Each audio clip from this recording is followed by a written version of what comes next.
until the mid 80s or so. And then they quit using that stretch of the Beltline for freight trains, and it became an overgrown 100-foot wide, trash-filled, urban camping, not very safe or attractive location. And I heard rumors in the neighborhood that there were some plans to do something else with it. So I started going to meetings, because you never know when you hear rumors about something that's going to happen in your neighborhood, whether it's something that you're going to be for or something that your neighborhood is going to have to fight against happening. And the more I went to neighborhood meetings, the more excited I got about it, the more it made sense to me, the more I wanted it close to my house. And I started being a volunteer. I started going to meetings in 2004 or 5. I started volunteering for the Beltline by 2007. I became a bus tour guide in 2012. And I started teaching these classes for the OLLI program through Emory Continuing Ed in 2015. So that's how I got here today teaching this class for you. And next, let's just do a few housekeeping issues. You all already probably know all how this works. Your line's muted. But use the chat feature to send in any questions, because I'm going to pause about 10 or 15 minutes before the end of the hour and answer any questions that are in the chat, or let you raise your hand and ask questions at that time. But don't let yourself forget what your question was. Send it in chat. Also, if you want to send me a note through chat about what you most want to learn during the class, I'll try to make sure that I cover that. And during some of the classes, there will be a small number of polls, and we will have some polls today, and we'll share your responses. Now, this is poll number 1, and this is asking you to rate your knowledge of the Beltline's portfolio of projects. And by that, I mean the trails, the parks, the transit, the arboretum, everything that's part of the Beltline. So Peggy, if you would put that poll up, we'll let people do it. Answer. We'll give them 20 or 30 seconds. Shouldn't take that long to either say you don't know anything, or you're an expert, or you know more than most people, or you know an average amount. Okay, 4 people say they don't know anything about the Beltline. And okay, the rest you guys know you just, yeah, there you go. You're getting it. Okay, now it's populating correctly. Okay, so 6 of you don't know anything about it. 3 of you know an average amount. Nobody thinks they're an expert or that they know more than most people. So I'm not going to worry about giving you information that you already have probably. And I'm going to go ahead and end this polling now. But that helps us know a little bit about who the audience is, so I'll know who I'm talking to. Now, our next poll is not what you know about the Beltline, but how you feel about it being built in Atlanta. And I ask this because when I taught classes in person before the pandemic, I found that some people were thrilled and other people were kind of unhappy about it. And they might be unhappy because they're very fiscally conservative and don't think we ought to be spending money on things like this. Other people are afraid that it's going to cause gentrification in areas and cause longtime residents to have to leave their neighborhoods. So let's launch poll 2 so you can tell me how you feel about the Beltline being built in Atlanta.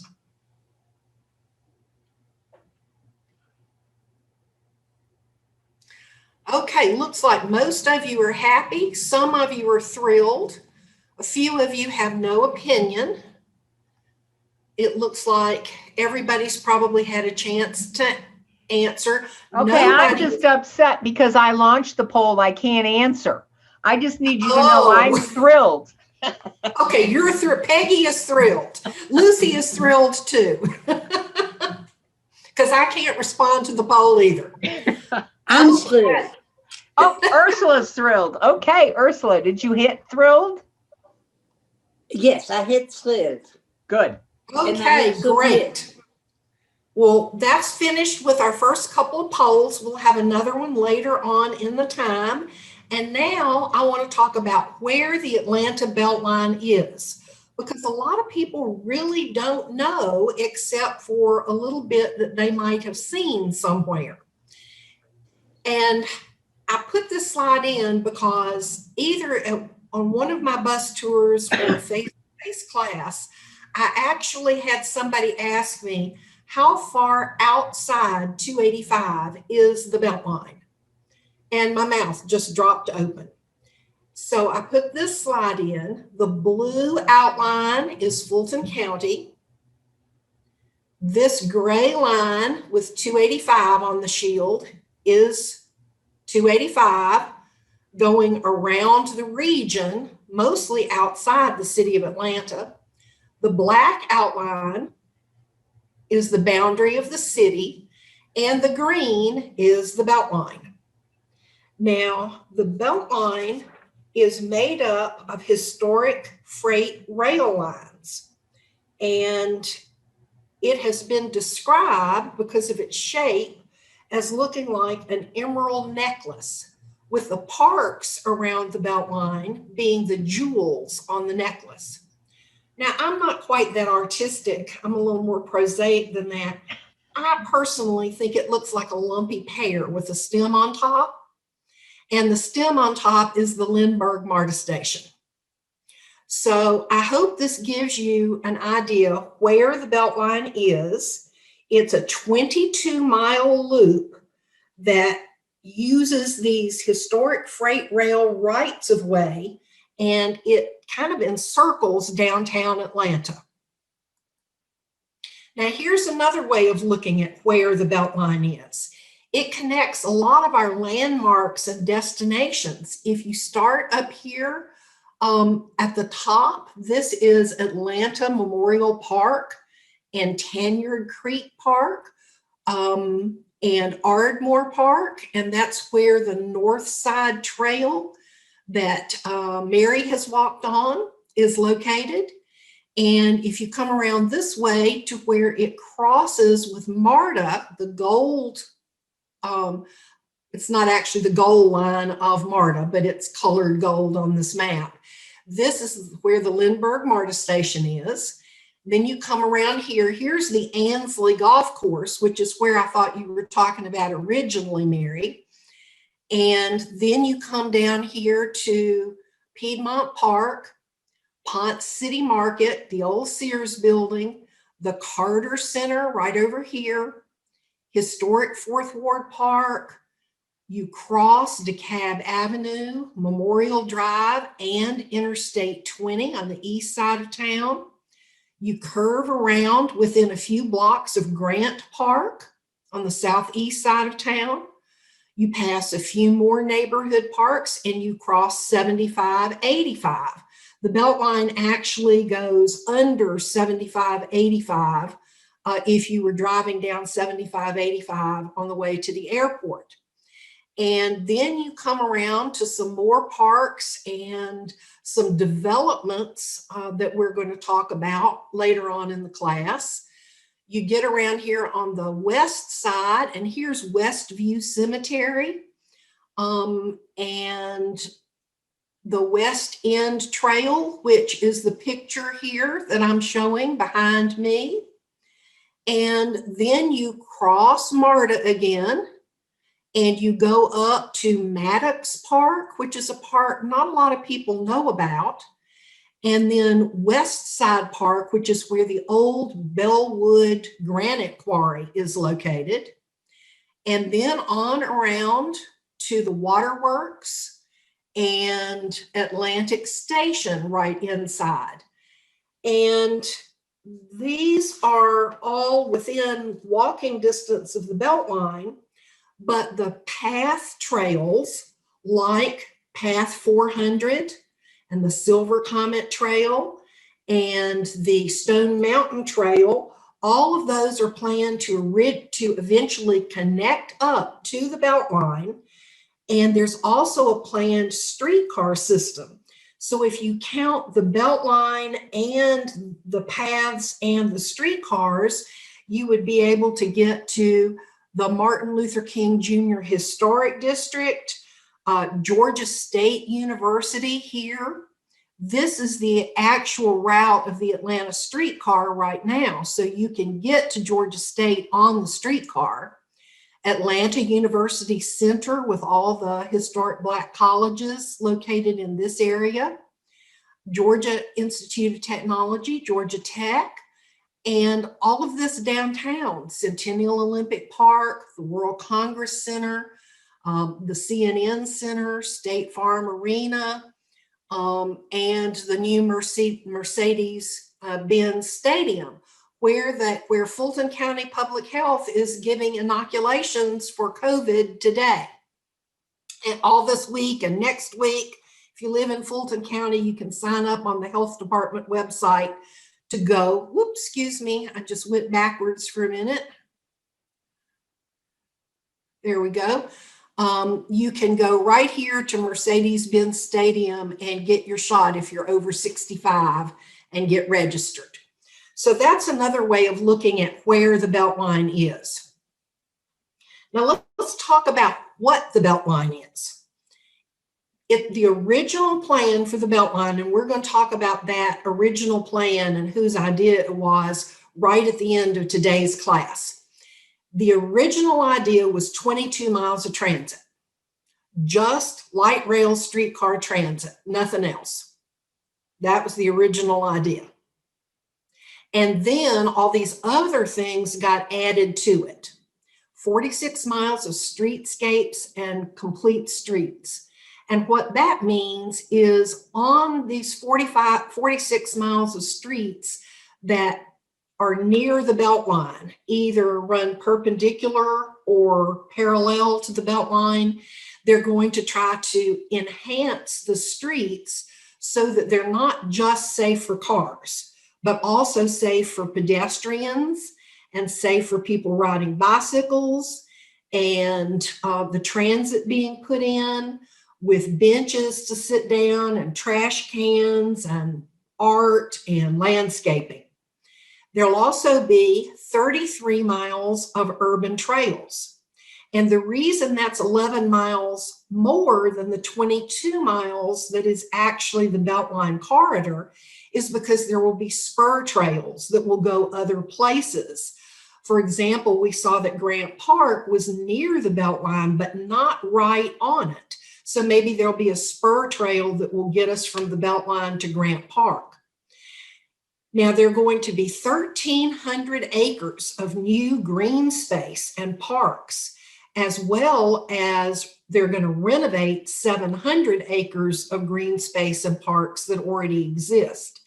And that's huge for Atlanta because we were one of the most underparked cities in the country when the Beltline got started in the mid-2000s. And 1,300 acres of new green space means that we will have a 40% increase in park space and green space for citizens to be able to use and enjoy. Now that's going to require a minimum of 1,100 acres of environmental cleanup, because this was on the average a rail corridor about 100 feet wide, and the trains went around it all the time, up and down it, and they leaked petroleum products and chemicals that they carried. And the rail ties were coated in creosote, which soaked into the land. So there has to be a lot of environmental cleanup.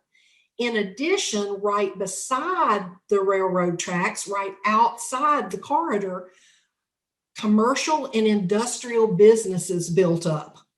So there were all kinds of industrial companies that used chemicals and things that were not environmentally friendly. So even beside the railroad corridor, there's often a lot of environmental cleanup to do.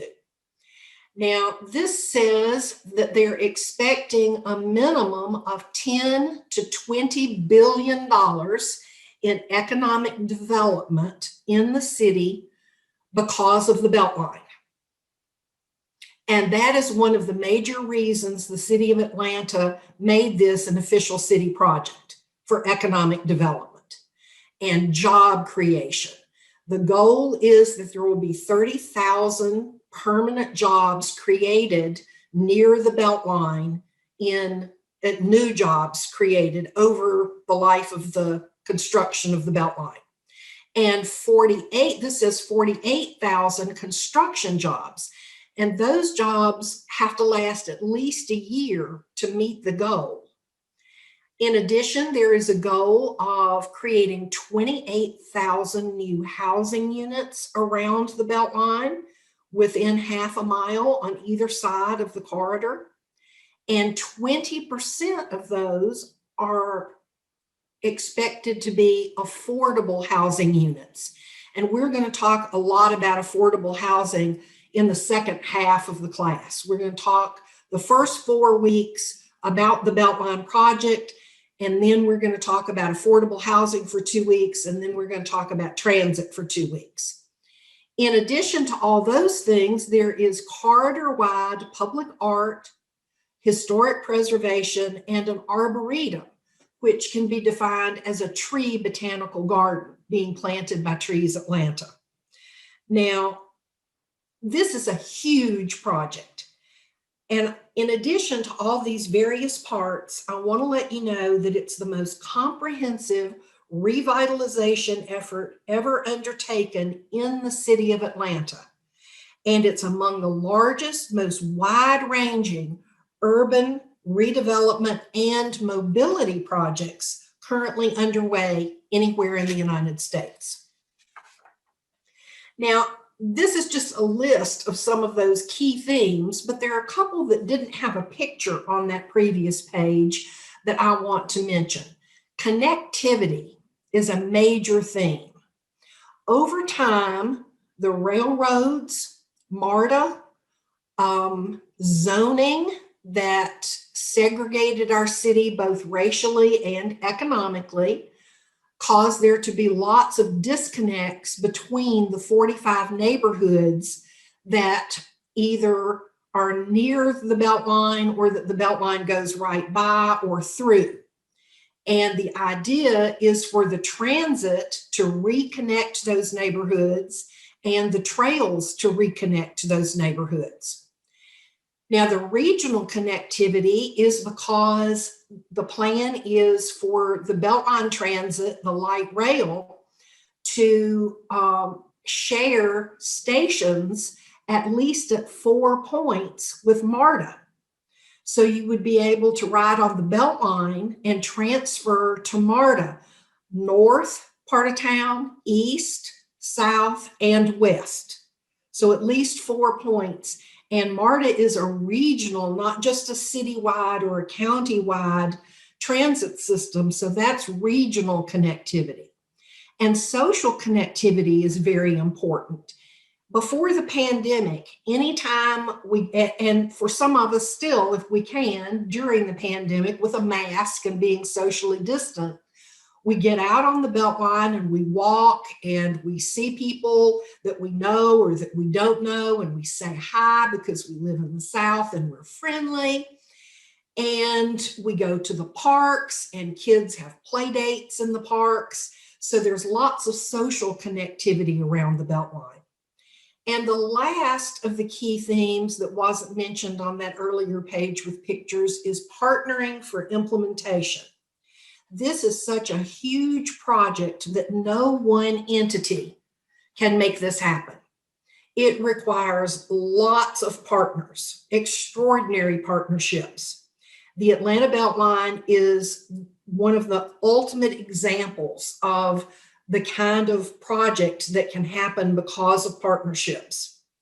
And this is a successful partnership of a combination of governmental, nonprofit, private, and philanthropic partners that makes this work. Now, some of the funding partners are the City of Atlanta, Fulton County, and the Atlanta Public Schools because of the tax allocation district that I'm going to talk a lot about during this class and a little bit more in today's session, even more in next week's session.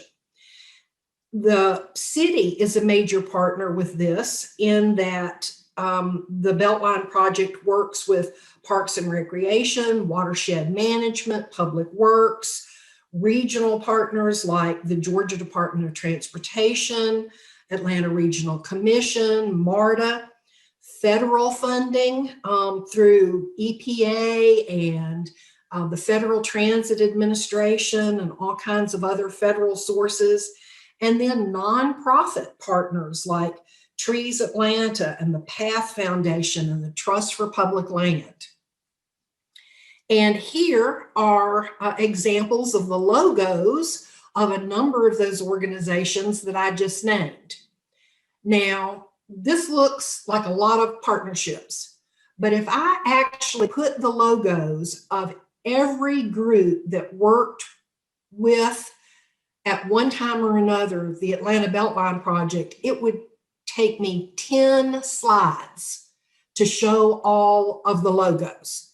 So this is just a tenth of the types of partnerships that I'm talking about. Now let's talk about the vision. We've talked about what it is and where it is, but at the very beginning, the vision was really, let's build it. That was just, the vision was get it built and get it built as fast as we can.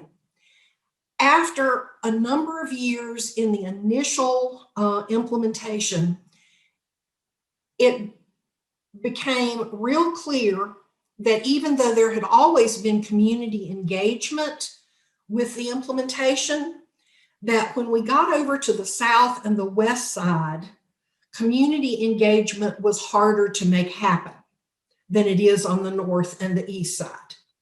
And they really needed to work on that. In addition, they began to see rising rents in a lot of places that were near the Beltline. Not in the first few years, but by 2012, 2013, 2014, as we were coming out of the Great Recession, rents started rising around the Beltline. And it became clear that if we didn't work on trying to keep people from being priced out, that we were going to have to work on equity in making sure that the Beltline is built in such a way that it's fair and that all types of people and types of incomes are included.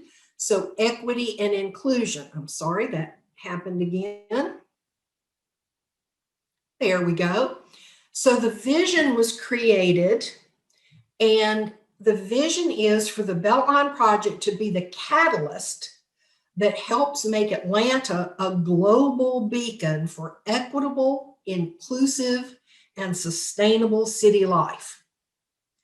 And the reason it says a global beacon is because not only has the Beltline been heard about a lot in Atlanta and in Georgia, but other states and other countries are inviting people from the Beltline to come talk about the project. So it's becoming internationally known. So that's why a global beacon.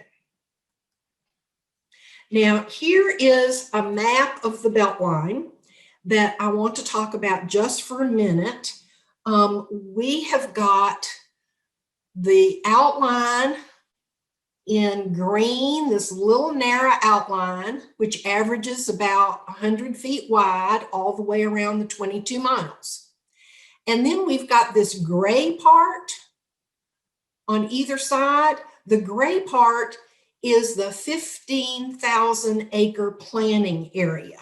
That's a half mile on either side of the Beltline, because they felt like it was important for development to be planned within that mile wide strip around the Beltline, because if it wasn't planned, it would be chaotic development. Now, there are 45 neighborhoods that you can't really see on this, but we're coming to slides that will show you all the neighborhoods. And 22% of the Atlanta population lives inside this gray area, including me. And it's 19% of the city's land. Now, this orange area, that is a 6,500 acre tax allocation district, or TAD. And I'll explain more about what that is later on. But let me just start out by showing you it is these orange blobs, and it's not neighborhoods. These orange blobs are not in neighborhoods. These orange blobs are what are commercial and industrial abandoned or underutilized land around the Beltline. So, for example, there was, there was a battery plant, the old Exide battery plant over on the southwest side, that is somewhere in this orange area, south and southwest.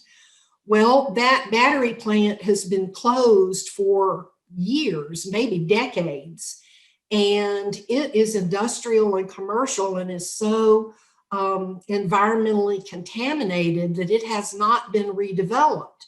So the land is just sitting there unused with an abandoned building on it. So that is the kind of land that is in these areas, commercial and industrial acreage. 6,500 acres of the total 15,000 acre planning area. Now let's talk about neighborhoods. I've got 4 slides that are going to show you lists of the 45 neighborhoods. And at the end of those 4 slides, we're going to have a poll. Now here is a different kind of map that shows you this lumpy pear shape with the stem on top that is the Beltline corridor. And the green areas outlined in blue are neighborhoods. And the neighborhoods, because there are 45 of them, there's no way I could do a poll with 45 different things. Zoom won't let me do that. But the neighborhoods have been divided into 10 sub-areas. And the first sub area is over here on the west side, West End and West View. And then it comes on around down the heritage communities of South Atlanta, and then around the southeast to the Boulevard Crossing sub area. And I want you to look at that list of neighborhoods and note on a piece of paper or in your head if you live in any of those neighborhoods, or if you have ever lived in any of those neighborhoods. Because I know the way Atlanta has grown, I've talked to a lot of people who said they lived in town in these neighborhoods as children, but then their families moved to the suburbs and they don't live there now. So note down the sub area that you either have ever lived in or live in currently. Here are 4 more sub areas. The Memorial Glenwood sub area that's over on the southeast side of town. The east side of town, the Freedom Parkway sub area. The northeast side of town, the Monroe Piedmont sub area. The north side of town, the North Side Peachtree Piedmont sub area. And then this is the last of the 3 sub areas, the Upper West Side, North Side, that goes over north and a little bit toward the west, and then more toward the west, the Upper Marietta and West Side Park neighborhoods, and then way over to the west, near West End and West View, the Boone Hollowell sub area. And now it's time for our next poll. We are going to have Peggy post that poll, and you're going to have the opportunity to click on those sub areas, and you can move down and see all 10 of them. You have to use your cursor to move a little bit. So let's open the polling and give y'all about 30 seconds or so to start clicking on areas that you either currently live in or have ever lived in. Just so you know, I'm up here in Boulevard Crossing. Oh, okay. Well, I'm in the Monroe Piedmont area, sub area, near Grady High School in Piedmont. Where are you Buckhead people?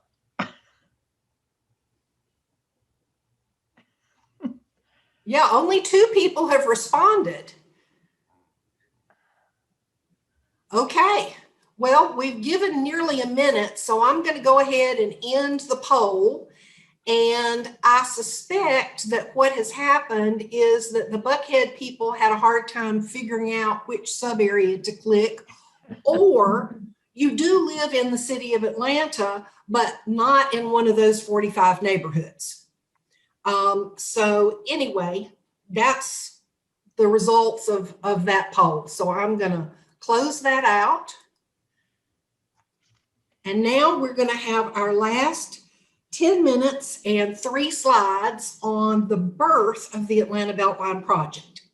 This is a picture of the person whose idea the Atlanta Beltline project originally was. His name is Ryan Gravel, and he's pictured here on the Beltline, in a Beltline corridor, just about 2 to 3 miles away from downtown Atlanta. The Beltline is only 2 to 3 miles outside the 5 Points MARTA station. And Ryan is pictured because he is a local hometown boy who grew up not too far away from 285, getting carpooled around to soccer practice and music lessons and all kinds of things that teenagers and kids get involved in. But he went to Georgia Tech and he majored in architecture and city planning and had a joint master's program in those 2 areas. And he spent his senior year in Paris, France, the way many architecture students do at Georgia Tech. And he lived in Paris for his whole senior year, never had a car. He could get to his apartment, his student housing on the Paris Metro. He could walk to a cafe from his apartment. He could get back on the Metro and go to his classes. He could go to a cafe for lunch or to a little shop and pick up things for dinner. Then he could get back on the train and go to one of the museums where he might have an assignment for the afternoon. So he fell in love with how easy it was to get to things in the city of Paris without ever having to drive a car or get a taxi even. And I imagine some of you have been to Paris and have experienced the Paris Metro and know what that's like.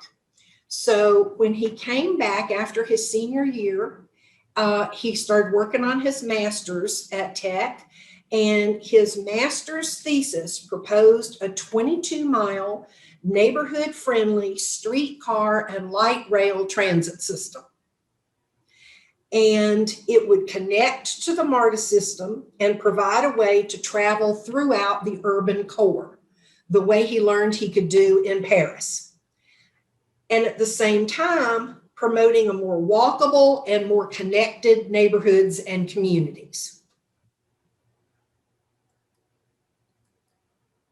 Now, after he graduated from Tech, got his master's, master's theses are pass fail, and he definitely passed. He and his friends started shopping the idea around town because they were so excited about it that they really hated to see it be, his master's thesis be published and set on a shelf in the Georgia Tech Library, never to have been seen or heard of again. So they started shopping it around to leaders in the city of Atlanta, leaders like Kathy Woolard, who was on the city council. And early on in her term on the city council, she was the transportation chair of the city council. And she knew we had 2 congestion traffic problems for Atlanta.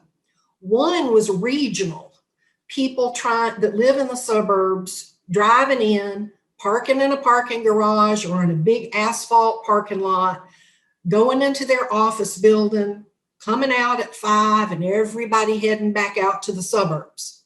But Kathy lived in town, and she knew we had a congestion and traffic problem on many of our city streets in the city, like Piedmont Avenue and Monroe Drive, and over in West End on many of the streets over there, and the north side, Peachtree Street. Just think about Peachtree Street on the north side and how much congestion there is. So Kathy saw the Beltline as both a local and a regional transit, not solution. No one thing is going to solve all of our traffic problems in Atlanta. But the more ways we have to get around other than in a car, the better off we will all be. Now, she became the chair of the city council, and they started shopping the idea around to the neighborhoods and the neighborhood planning units. And the PATH Foundation and the Trust for Public Land, which are both private nonprofit organizations, heard about it and jumped on board, thought it was a great idea. So they became key partners early on. The PATH Foundation, which has been around since 1992, actually had a plan for building paths all over Georgia that included in some of the places where the Beltline corridors are located. So they said, oh yeah, we want to jump right on that. Now, the idea got expanded because the idea started getting strong grassroots support from neighborhoods like mine. And I kept going to meetings, and the more I heard, the more excited I got about it. And then other groups, other entities added to the idea. For example, Ryan's idea did not originally include multi-use trails or parks or affordable housing or an arboretum or public art. It was just transit, connecting the communities, giving us better mobility and more walkable neighborhoods, but not necessarily paths. So the PATH Foundation added the idea of the paths, Trust for Public Land added the idea of parks, affordable housing advocates advocated for that. Trees Atlanta had the idea of the arboretum, and arts organizations had the idea of putting public art in all around. So his bold vision, with Kathy Woolard's help on the city council, they elevated the initiative up to then Mayor Shirley Franklin. And in her second year of her first administration, her first 4 years as mayor, she got on board with the idea. And what happened is that she turned to the business community like government in Atlanta often has, and ask some of the major business community partners for the city, what do you all think of this idea? Is this something that you would partner with us on if we make this an official city project? And the business community said a resounding yes. And they set up an organization in 2005 to be the public face, public nonprofit face of the Beltline. And that's called the Atlanta Beltline Partnership. And that's where we're going to finish for today. We've got about 15 more minutes, and I want to make sure that Peggy can let me know if we've got any questions in the chat, and I can answer those now. If we don't have questions in the chat, she can open it up so that you can raise your hand and verbally ask me a question, and I'll do my best to answer. Hey, Lucy, can you just stop sharing? Sure can. And then we're in grid. Good. And you guys know you have to unmute yourselves so that you can, because they hate typing, but they'll ask questions once their mouths are open. There you go. Just unmute yourselves, darlings. Peggy, I'm looking in chat if they sent it to me via chat, but maybe it went more directly to you. So do you I'll see double anything check. in chat? I'm not seeing anything, but I'll double check. Okay. They're not big chat users. I will confess that. Okay, well, that's fine. That's basically because they just say what they think. I'd rather talk than write anyway. Go ahead. If nobody has a question. I do. Hold on, Ursula, hold on. Bill has Okay. one. How is the transit part of the Beltline coming along? You hear about the trails and the this, that, and the other, but I don't hear anything about a transit train track. We're going to spend the last 2 weeks of this class just talking about transit. Oh, okay. Now, an early answer to your question, though, a quick answer, is that in these years of the Beltline so far, most of what has happened is planning for transit and trying to figure out how to fund transit. And the city of Atlanta voted in 2017 to give ourselves a 0.5-cent increase in the MARTA tax that we already pay to build light rail transit in the city of Atlanta. So MARTA is going to be building the Beltline transit, and they are working on getting ready to do the first section, which will go from the end of the Atlanta streetcar at Auburn Avenue or Edgewood Avenue all the way to Ponce City Market. So that's the first thing that's going to happen. And I'll give you 2 hours of more information on transit at the end of the class. Hey, Lucy, I'm sorry, Bill, go ahead. No, I was thanking her for her answer.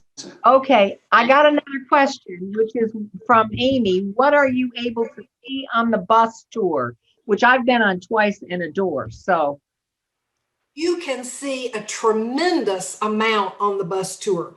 The first time I took it was probably in 2009, and it had started in 2007.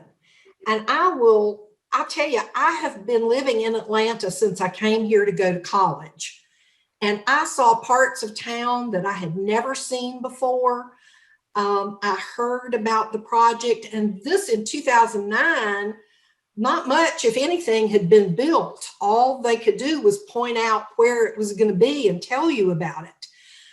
I have been a tour guide from 2012 to 2019 till the pandemic shut us down. I did the last bus tour that was done in February of 2019. And you can see the trails, you can see several new parks. You can see where the transit is going to go. You can see the results of environmental remediation. You can see a lot. And I find that a lot of people take the tour over and over again. Some people have told me they try to make it an annual event because so much changes every year that they don't want to miss out on seeing what's new this year. Now, of course, we've had to shut them down because of the pandemic, and we won't be able to reopen them until it's safe again. You guys remember what year was it we took the tour? I think it was like 2016 maybe. I think it was that we went. There were some things you could see in 2016. Yeah, my but house, for instance. A lot more has happened since then. But Yeah. I'm going to show you pictures of all of it during the class. And Lucy, it's really interesting because when you're talking about remediation, I'm sitting here right across the street from where the development project is working on remediating the lime from the smelting plant. Yes. It was right on the corner of Boulevard and Hamilton. Yes. Yes. It's How been- far are you from Boulevard Crossing Park at Inglewood and Boulevard? It's just, I'm one block in off Boulevard right there. Okay. So if I take one block, I get to Boulevard and it's right across the street. It's just right there. That's where the new Skylark apartment complex has been Yes. put up. And Mhm. then right across the street from me on Hamilton is where, what is it, 820 Hamilton is the address, I think, where they're doing the 5 low rises to, Right. and that's where they're remediating the lime, which is, I would have to admit, a fascinating process to watch in a bizarre sort of way. It is. We'll talk more about environmental remediation and sustainability in next week's class. Yes, Tony, you need to unmute yourself. March of 2016 was the bus ride. Oh, thanks, Tony. I'm looking at my old photos. I thought it was 2016. Jane, did you have a question? Yes, but maybe she's going to cover this later. The sustainability of economics. I know if you have purchased your house 2 years ago, are people buying these as investments, or is there going to be a limit on how that can work, since we're trying to keep them affordable? There early on, what we saw was investors flocking to areas where housing was inexpensive on the south and the west side, and giving low-ball offers to elderly homeowners who didn't know what their house really might be worth.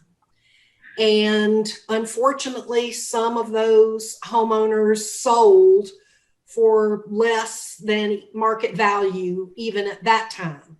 But the Beltline saw that that was beginning to happen and has been working on trying to make that less likely to happen from now on. And we're going to talk a lot about that in the 2 weeks that we focus on affordable housing. Okay. So there are things about zoning, there are things about special funds that are being set up to help what are called legacy residents stay in their homes. So we're going to talk a lot about that in classes 5 and 6. Thank you. Thanks. And I live in a neighborhood where housing is not cheap. And I couldn't afford to live here today if I tried to buy my house. But I bought it 42 years ago when it was affordable. And I get postcards, texts, and phone calls every week from developers wanting to buy my house. Yeah, I do too. They say at market rate, but I know they would lowball it, and I know better. I'm staying put. Bobby, did you have a question? Yeah, I haven't been on the Beltline, but I've seen pictures of small places to eat and rent bikes and stuff like that. Mhm. But there was commercial industrial property along there before. Would there ever be that type of jobs available in commercial and industrial rather than small retail right on the Yes. Beltline? Yes, we're going to talk about that some along with economic development. There is a 20-acre site over on the west side off of Murphy Avenue and near Lee Street. And Lee Street is the same thing as Peachtree. It just changes names as it goes south of the city. Yep. And they are working on a request for proposals to the private sector to redevelop that 20 acres to include green space, housing, and jobs. And they're looking at not large scale industrial or commercial, nothing like a car plant or anything like that, but smaller scale industrial, particularly to provide jobs in that west side of town for residents for whom unemployment and underemployment is a major problem.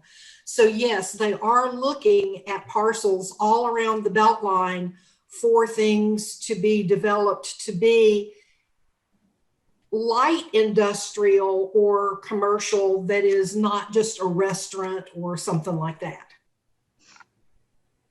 I have to tell you though, when we look at what's been developing at the Beacon, what's starting to come in up here, it's really interesting to me how varied it is. It doesn't all look the same. It isn't all little coffee shops, if Right. that makes any sense. Right. And it's not all restaurants Nope. trying to get people to have lunch as you're walking or riding your bike on the Beltline. There is a lot of housing being built. Some of it is affordable. A lot of it is not affordable. But there's a great variety. I agree, Peggy. Yeah, and that's why I like the Skylark, because even though it's gigantic and a lot of it isn't inexpensive, they are at least holding out some smaller efficiency spaces that for Atlanta, you know, stay in that $900 range as opposed to $9,000 range. Well, we'll talk in classes 5 and 6 about what the definition of affordable housing is. Yeah. Because there is a federal definition of what that means. And we'll talk about mixed income housing, which means unlike in the past where we had luxury apartment buildings and middle class apartment buildings and apartment buildings for people who were probably working poor or living in subsidized housing. And so you were either poor or you were middle class or you could afford a luxury apartment. And now they're trying to do a mixed income developments where a lot of people will pay market rate, but some percentage of the apartments will be set aside to be more affordable and affordable for different layers of incomes. Cool. Yeah. Another question, like the property opposite Peggy's, where they've spent months, I guess, trying to remove the industrial waste and stuff. It has to be expensive to prepare that property before you can put anything on it. So unless it's subsidized, I would think it would have to be expensive housing. Yeah, no, I'm sorry, Lucy, go ahead. Go. It is expensive. And in some places, developers feel like they can make enough on their development that they go ahead and do the cleanup themselves. In other places, developers feel like they can't make a profit and pay for the cleanup, and they look for cleanup to be done before they buy the property, or to get for the city to have a grant to clean up the property. Yep. Near me, when they built the East Side Trail 2.25 miles that goes from Piedmont Park at Monroe Drive down to Irwin Street, where Krog Market is now. Yep. They had to haul off 1,700 tons of contaminated soil before they could work on building that trail. Yeah, and I know I'm jumping ahead here, but the contractor and developers working on the property across from us, our neighborhood adores them, just to let you know that, because of their remediation commitment. And they're looking at additional property on United that has methane gas leaking because it was an uncertified dump. But the point is, they look for grants, Bobby. They're talking about trying to find a variety of grants to remediate that property so that the cost of remediation doesn't all get folded into what you have to make out of the property. And I'm sorry, Lucy, I had to say that. I couldn't help myself. That's okay. I'll go ahead and throw in that the Beltline applies for grants to help them do the remediation. They have gotten more than one grant from the Federal Environmental Protection Agency. Right. They've gotten grants from the Georgia State Environmental Protection Agency. Tony, and then Ursula. Lucy, the 1,700 tons of dirt you mentioned, where did that end up? I don't actually know the answer to that question. I do know that there are remediation processes that you can put dirt through to help get the chemicals out of it, so that it can, some of it at least, be reused. And I know the Beltline is trying to reuse demolition waste wherever they can. And we'll talk about that along with sustainability next week. Ursula? I just want to thank Lucy for presenting that to us. And she is so well prepared. I mean, it's a pleasure to listen. She's very professional. Thank you, Lucy. Well, thank you very much. I have had a lot of practice, having been a tour guide since 2012, where I have to stand up on the bus with no notes and talk for 3 straight hours.